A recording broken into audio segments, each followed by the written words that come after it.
আগামী দিনের রাষ্ট্রনায়ক তারেক রহমান।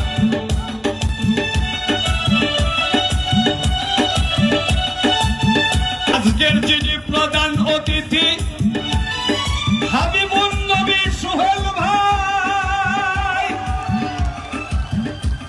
এই দেওয়ানগঞ্জের পক্ষ থেকে শুভেচ্ছা জানিয়ে জানাই, এই দেওয়ানগঞ্জবাসীর পক্ষ থেকে শুভেচ্ছা জানিয়ে জানাই, সকল নেতা কর্মীর পক্ষ থেকে, বিএনপির পক্ষ থেকে আমি গাইছি গান হাই হাই বিএনপির পক্ষ। বিসমিল্লাহির রহমানির রহিম। আজকে উপস্থিত আমাদের প্রাণপ্রিয় নেতা, যিনি এই ময়মনসিংহ বিভাগের দায়িত্ব নিয়োজিত তুখোর ছাত্র নেতা এবং সারা বাংলাদেশের স্বৈরাচার বিরোধী আন্দোলনের সবচেয়ে বেশি মামলা প্রাপ্ত আসামি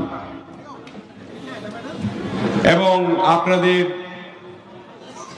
আমাদের সারা বাংলাদেশের প্রিয় মুখ,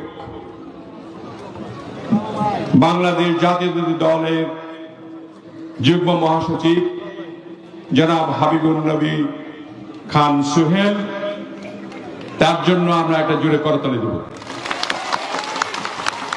উপস্থিত রয়েছেন আমাদের অগ্নিঝরা বক্তব্য যিনি দিলেন ময়মনসিংহ বিভাগের সাংগঠনিক সম্পাদক, আমার বন্ধু মানুষ আমরা, জনাব শরীফুল আলম, যিনি সমস্ত বিভাগকে প্রত্যেকটি জায়গায় সংগঠিত করার কাজে নিয়োজিত রয়েছেন।